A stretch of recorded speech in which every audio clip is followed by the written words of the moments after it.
Maisons, écoles, toutes les infrastructures sont détruites encore et encore. À Gaza, tout est en ruine, même les esprits. Reportage Barbara Laure et David Martin. Dans cette pièce est morte la mère de ce jeune homme, victime d'un bombardement israélien. Aux côtés du fils rescapé, Hassan El-Zeyada. Aujourd'hui, il porte la casquette de psychologue, un des plus renommés de Gaza d'ailleurs, mais il porte aussi un lourd fardeau. Le psy a lui-même perdu ses parents et ses 3 frères pendant la guerre. Alors nul mieux que lui ne peut comprendre ce que traversent ces gens. On vient voir comment vous allez après ce que vous avez subi. Pour l'instant, on se sent encore en situation de guerre. Encore maintenant? Oui, rien n'a changé. On ne se sent toujours pas en sécurité à la maison.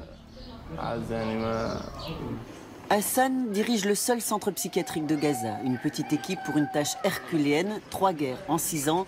À Gaza, les psychismes aussi sont calcinés.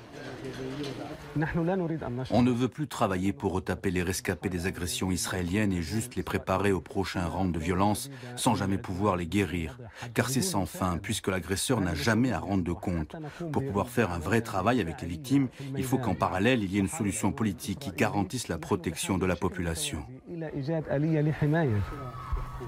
Il faut se reconstruire et puis il faut reconstruire Gaza.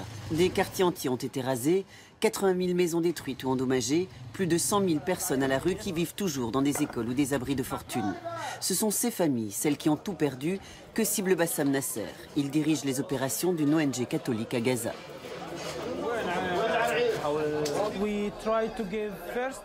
Nous leur donnons des kits d'hygiène, avec par exemple du détergent pour qu'ils puissent laver leur linge, du savon, du liquide vaisselle.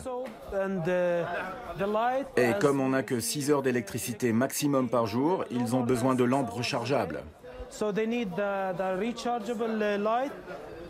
Le gros challenge, ça va être maintenant avec l'arrivée de l'hiver. Car tant que les Israéliens ne laisseront pas entrer les matériaux de construction dans Gaza sans restriction, il n'y aura pas de réel processus de reconstruction. La facture vient d'être présentée à la communauté internationale, entre 6 et 7 milliards de dollars selon l'ONU.